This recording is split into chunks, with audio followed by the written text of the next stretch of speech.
So today we're going to be discussing how an EMOD affects your insurance policy.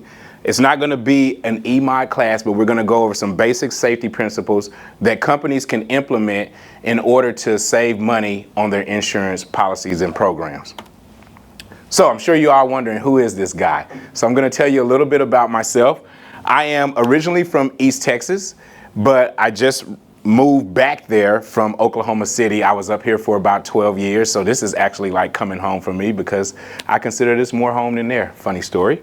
But family-wise, I have a wife and 4 kids. I have 2 boys and 2 girls, ranging from 22 all the way down to 15. That 15-year-old thinks she runs me. All right.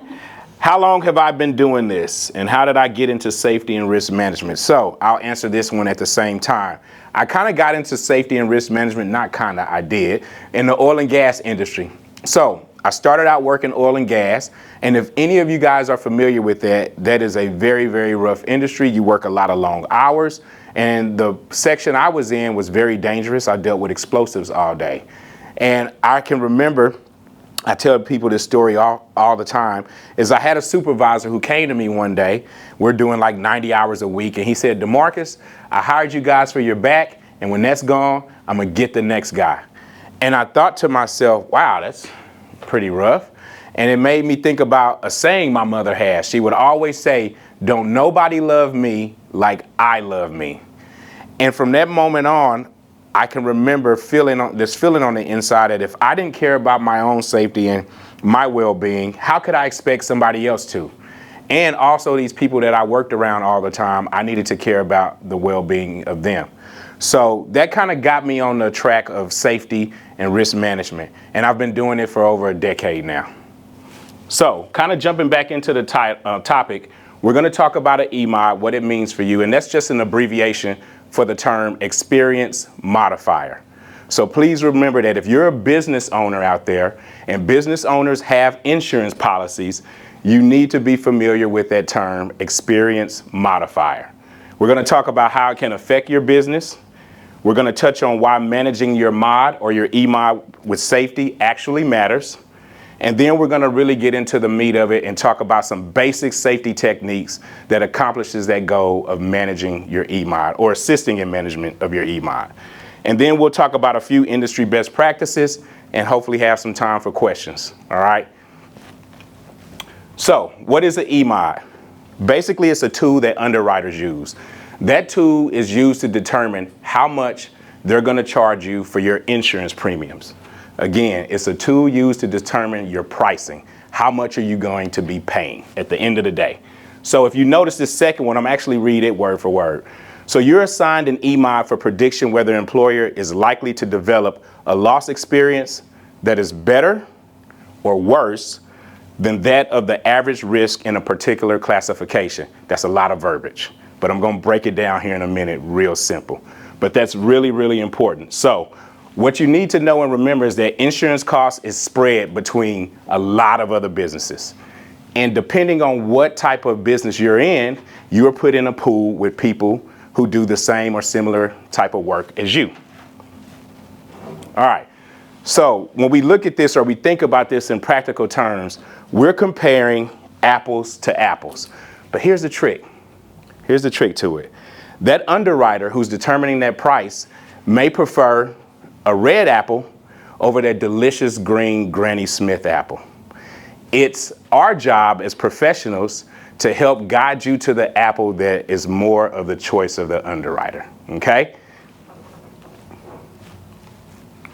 So we use a specific formula to calculate the mod, and if you see my little disclaimer there, this isn't a full-on EMOD class, all right? I'm gonna give you guys like a 30,000-foot flyover. An EMOD class is, we can go and talk for hours and hours. But we're gonna talk about expected losses versus actual losses. Remember I said you're in a group, right? So if you're in a group, they say, oh, we expect this amount of losses to occur in the group that you're in. All right, and then you actually have losses that you're gonna incur. And hopefully if you're good, you don't have any losses. But some people do.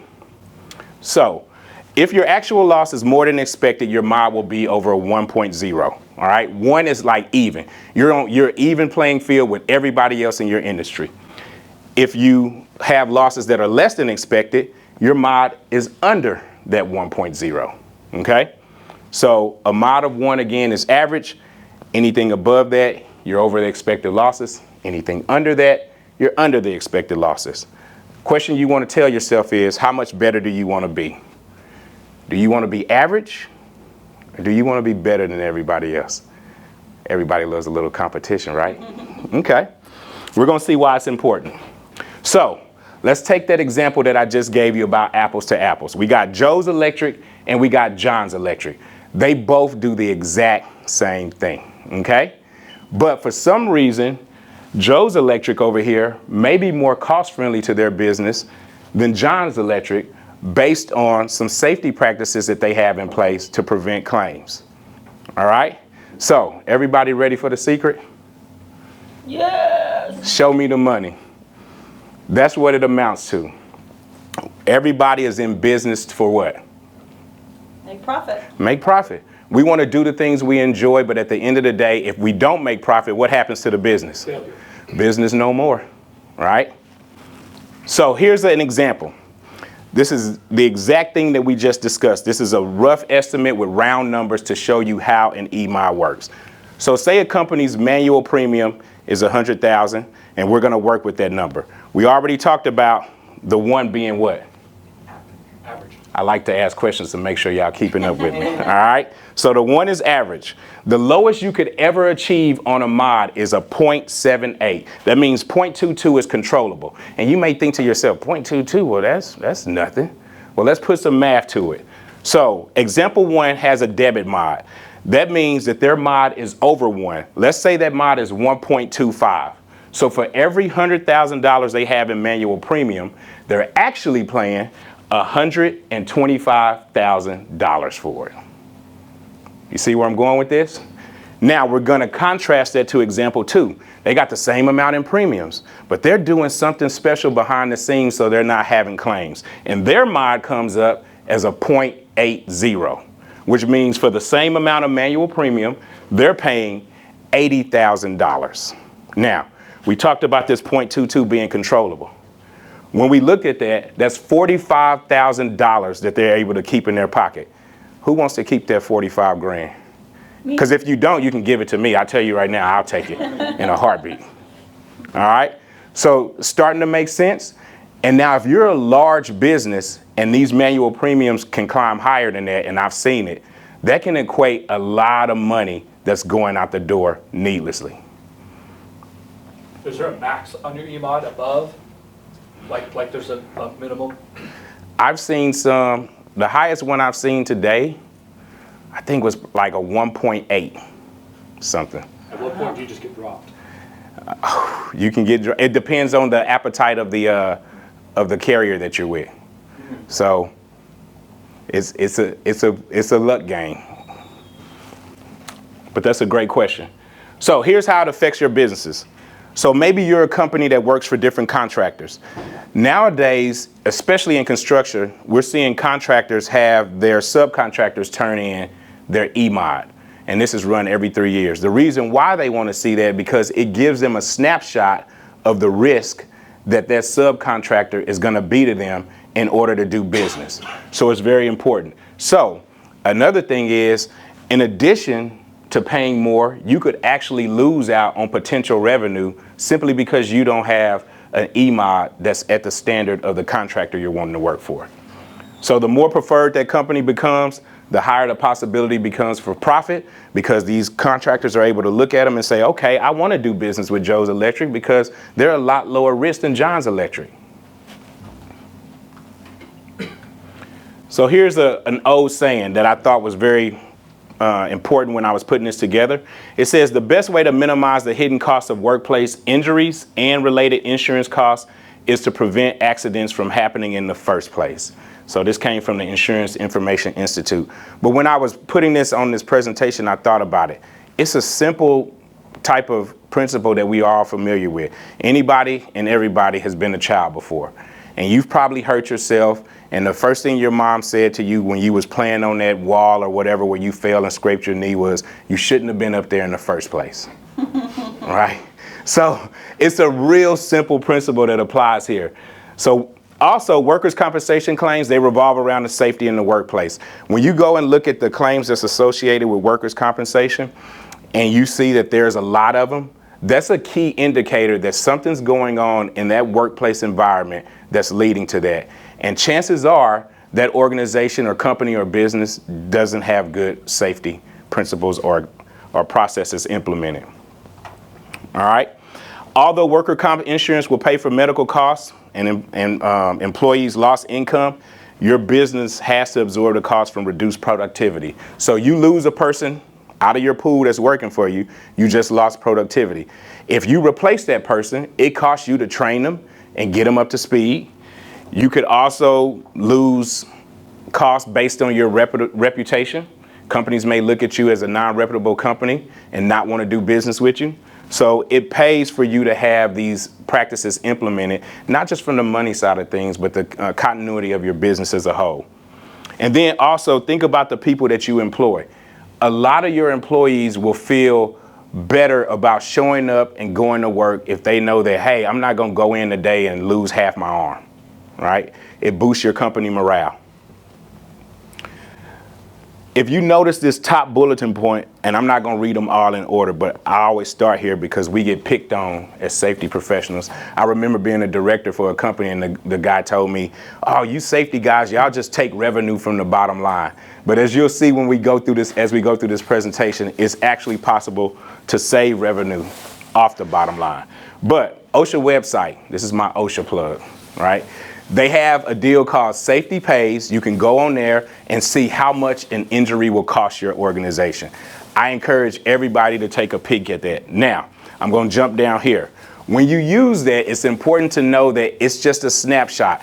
They don't have all your information of how much your profit margin is and things like, or what your loss leaders are. So that's a relative number, but on average, it kind of gives you an idea to where you can gauge, oh, if we have an injury, this is what it costs us to make up for it. I encourage you to show this to people like supervisors, if you're in construction, superintendents, managers, because they need to know why it's important for them not to have people who are getting injured. All right, so does everybody kind of understand why managing your mod is important?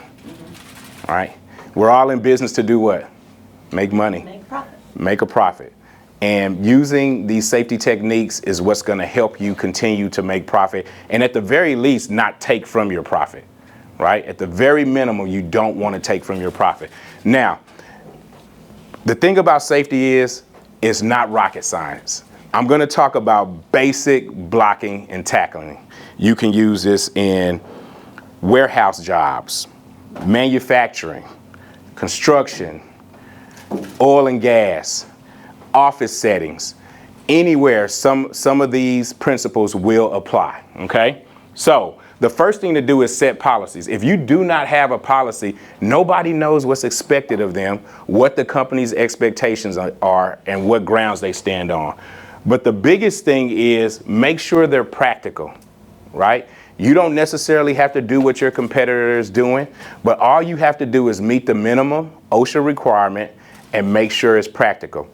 And the best way to make sure something is practical is to involve the very people who are doing the job, because they're going to tell you what's going to work and what's not going to work.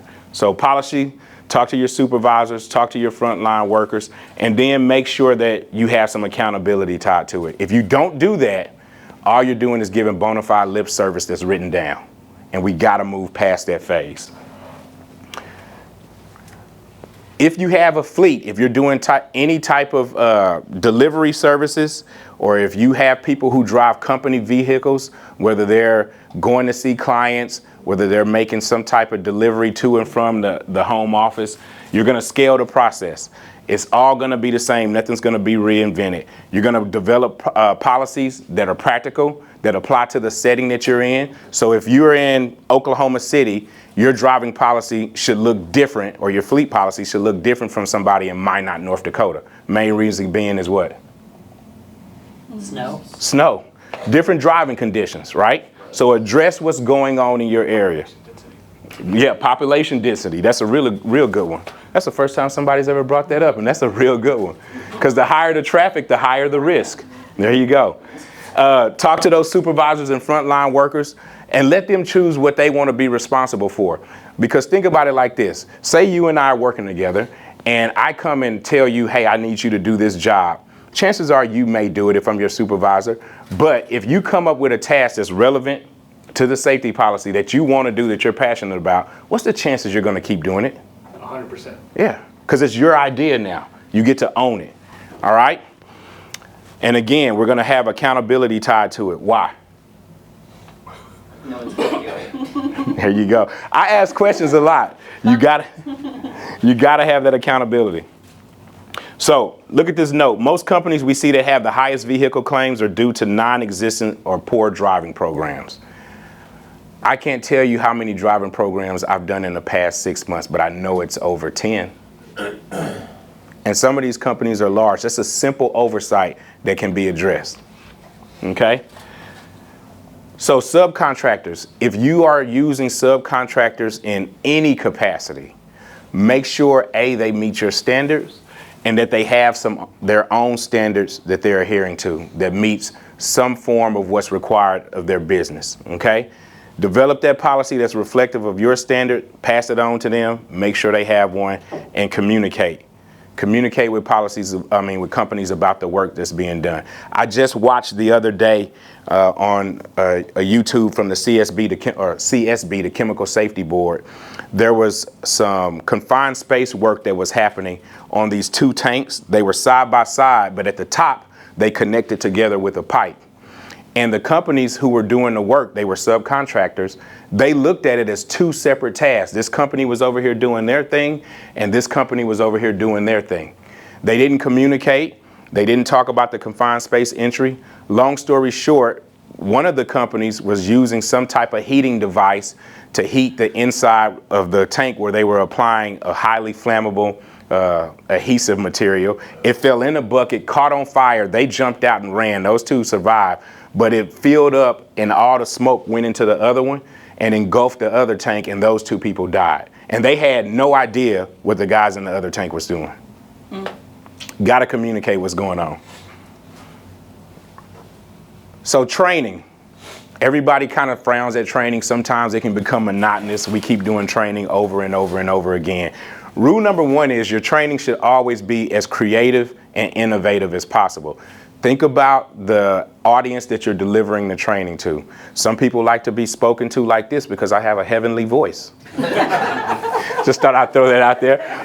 Others like hands-on. They want to get out, they want to touch, and they want to feel the items that they're dealing with.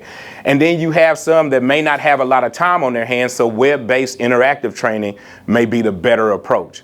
But rule number one is make sure you're aware of the audience that you're talking to. So after you do that, give them training that relates to their job. That's all OSHA requires. A lot of times I'll go into a business and I'll see companies giving out all these trainings, and maybe 30% of them don't even apply to the workers and what they're doing. All you're doing is forcing somebody to do something that they don't even have a need to be doing. So the stuff that they do need to do, they have a sour taste in their mouth. So you're shooting yourself in the foot. If you're doing training, provide training in a language that's understandable by everybody in the audience. If you have some of the audience that speaks a first language that's different in English, you must, according to OSHA regulations, give them that training in the language that they understand better. Have to, okay? Document it. So I'm a son of a Marine. And my dad used to have a saying, and I think he stole it from somebody who stole it from somebody. If it ain't in writing, it didn't happen. It's as simple as that. If it ain't in writing, it didn't happen. So document it. The trainer, the topic, the participants sign the roster, and you date it, okay? Companies have a duty to their employees to know what type of trainings they need to be put through for doing their task. And all you have to do is a needs assessment to figure that out. And in most cases, when you're looking at risk management and you're talking to your insurance carrier or your broker who has a risk consultant, they should be able to come out and help guide you through that. So this is kind of continuing on training. All right. So not all trainings are equal. Sometimes you'll have trainings that you'll do for onboarding or a one and done. Sometimes you'll have trainings that you have to repeat. If you have a forklift in your facility, that's a training that you have to repeat every 3 years. If you have people who are trained in first aid and CPR, that's a training that you have to repeat every 2 years. I've seen companies do trainings and repeat them, or they say they're good for 5 years. You know, it's a little inside joke, but it happens. So if that training has to be repeated, make sure it's done on the right schedule and make sure it's done in the right manner. For forklift, as an example, they have to do a written, a practical, and then a hands-on demonstration to be certified. And then you have other trainings that can actually boost your or make you more appealable to the contractors you're working for. We see this a lot in construction. So say you want to go work for a large GC and you're a subcontractor. And Joe's Electric and John's Electric, we'll use them two as the same example. Joe, he goes out and he gets his employees trained in OSHA 10s and 30s. And that GC says, oh man, that company really cares about their employees. We're going to give them the project because they may be a lower what? Risk. Because now they've gone the extra mile.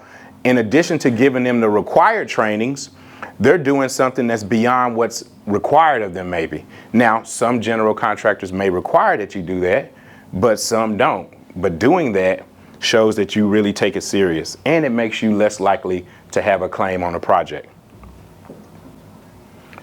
Anybody have equipment, deal with any type of equipment? So sometimes we'll go in and you can even bring this down to something that you may not think could injure somebody, but it could be a cost or a claim. Maybe you have a lot of studio equipment and the way it's being stored can not only injure somebody when grabbing it, but it makes it difficult to maneuver. So now something's getting broken and you have a piece of equipment that costs you $10,000, $20,000 that you don't want to come out of the pocket for, but it could have just been stored differently. Or maybe you are dealing with a lot of high value or heavy mechanized equipment like backhoes, track hose, and different things like that. Make sure that that's managed properly, that equipment being worked on is worked on by somebody who knows what they're doing, not just John who likes to work on his cars on the weekend because he seems pretty good at it. All right. Make sure when you do maintenance and repairs, you document it, because I'll tell you this, if you have somebody get injured, chances are somebody's going to want to see some documentation on repairs and maintenance on that piece of equipment. Okay. It's unrecommended to rent equipment for subcontractors. I actually went through this with OSHA.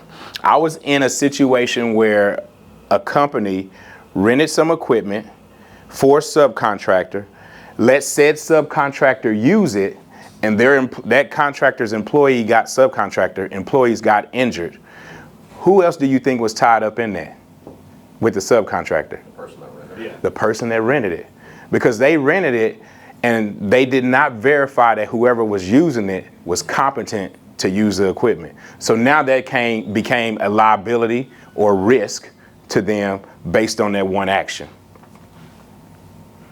And audits. Nobody likes to go through audits, but I'm going to tell you what, you got to do it. Because you can't expect what you don't inspect. And I'll say it again. You can't expect what you don't inspect. We can talk about all these risk management practices and safety principles all day long. But if we don't verify that it's being done, what's the use? So if you're putting something in place, you want to know, hey, does this expectation carry out or carry on to the job site? Are the employees actually doing it? Okay. Do we at any time, do we come up with new technologies and better ways to do stuff? Every day. So if you never go back and look at said policy, you could be living in the past and doing something that's outdated or wrong, or there may be an easier way to do it. And then how else are you going to know about other job site hazards that you could possibly be facing if you don't engage the employees, if you don't talk to them? Because how we draft up something on the paper may not always translate to what it looks like in actuality when you get out to the work site. I've seen it 100 times. All right. The number one reason I say the best for last while we do audits is most times I can go out and look at somebody's organization and there is a person there that wants to be safe. There is a person that wants to do a good job and they're proud about the company that they work for. I always call them like my foot soldier. And I love finding a foot soldier because now I tap into that person because that person's on the front line in the field. And who do you think can influence that person more? Me sitting behind a desk or the person they're working side by side with? Yeah, that's simple, right?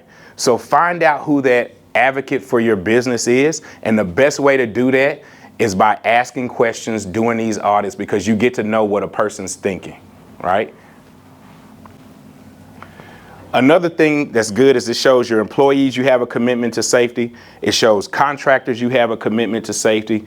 Those contractors and clients you're trying to work for, if they see you interacting and engaging your people in that manner, they're going to say, oh, I want to keep doing business with this company because I'm comfortable. I know what their expectations are. I know what they're going to do.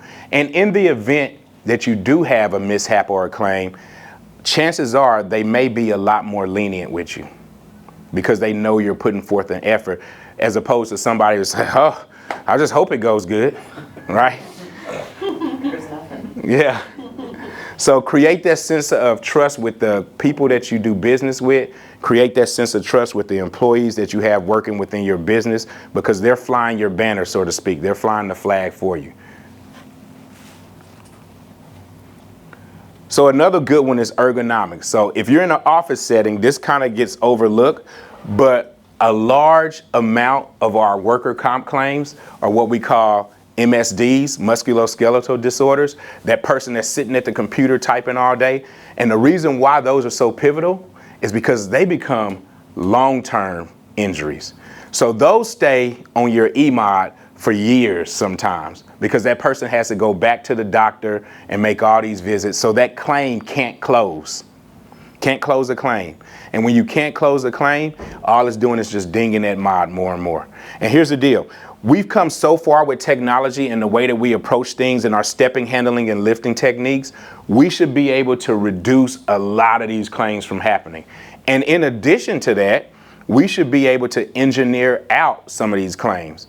I tell you what, we could fill this room with boxes and stack them on the floor and have people come in working day in and day out picking up those boxes. Now I'm at a chance of a leg sprain. I'm at a chance for a back sprain, a back strain, shoulder, arm, hands, anything.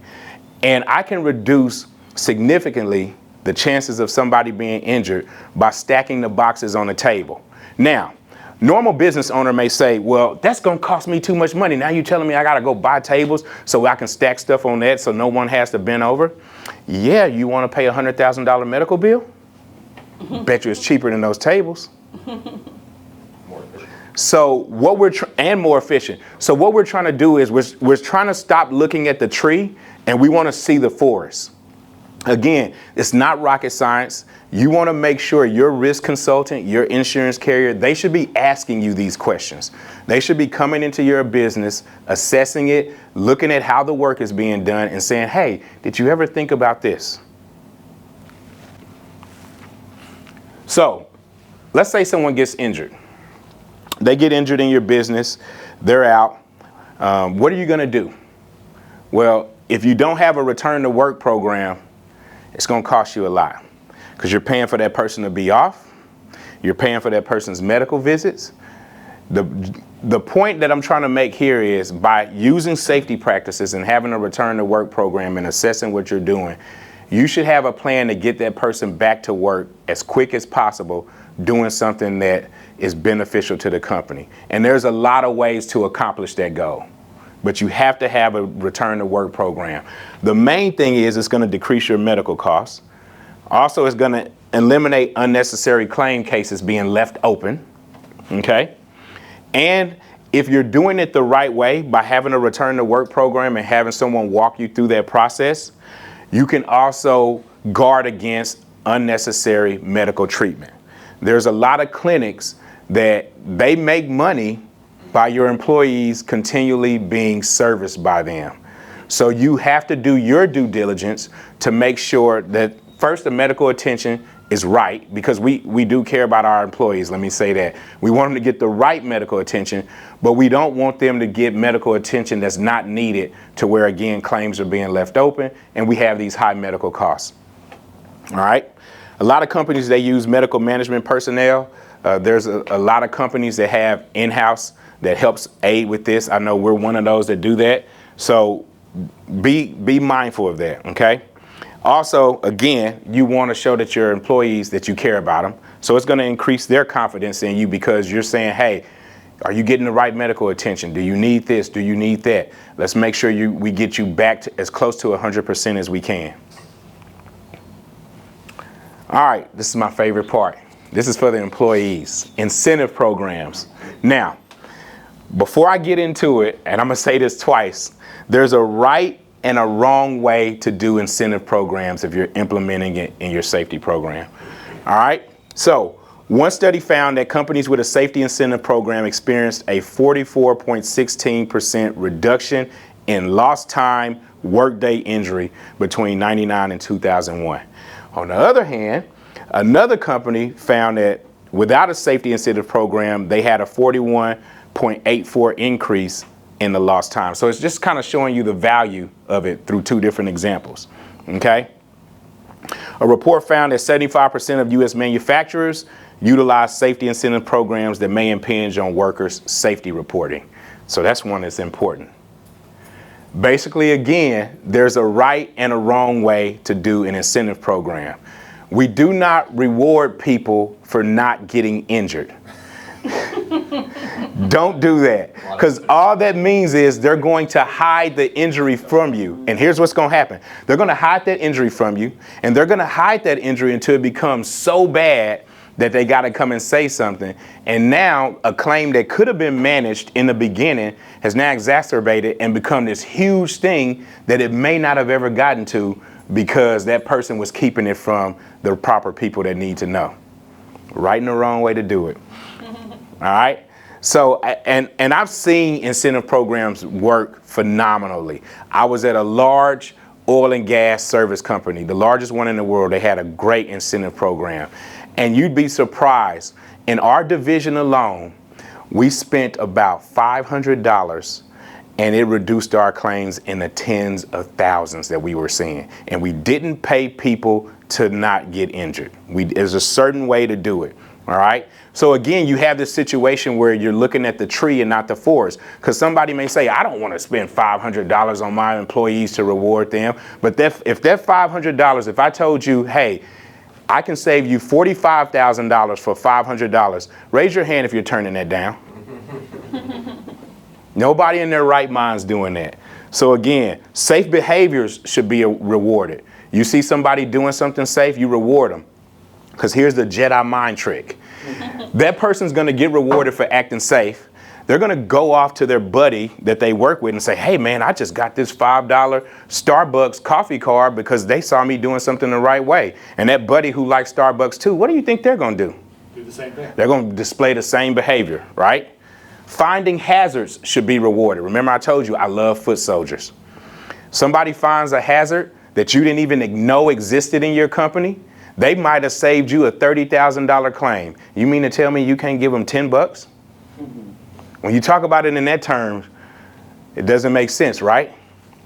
So again, not getting hurt should not be rewarded. Here's the question. Would you spend 240 bucks to save $20,000? Sure.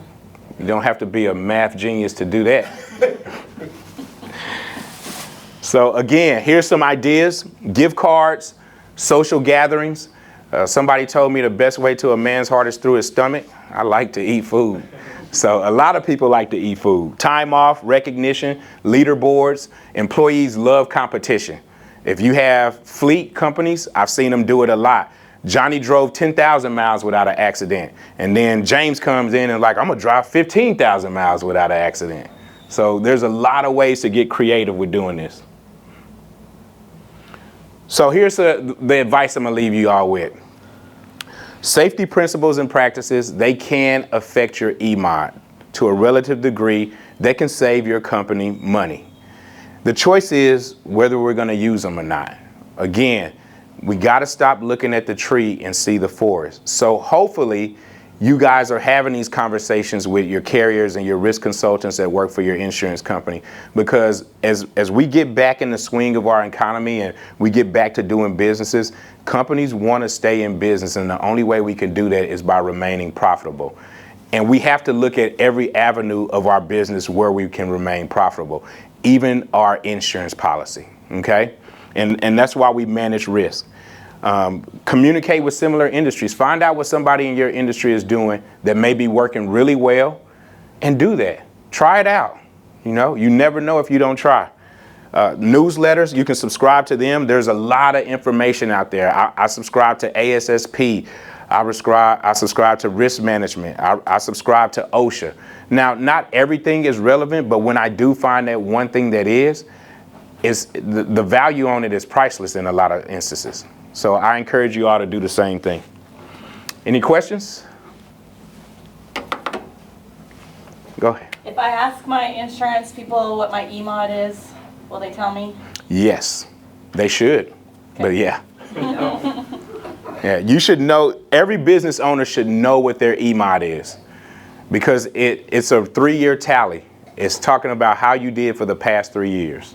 So they should tell you that. They should actually be discussing that with you. What's a manual premium? That's basically the cost of, I'll put it in terms of workers' compensation.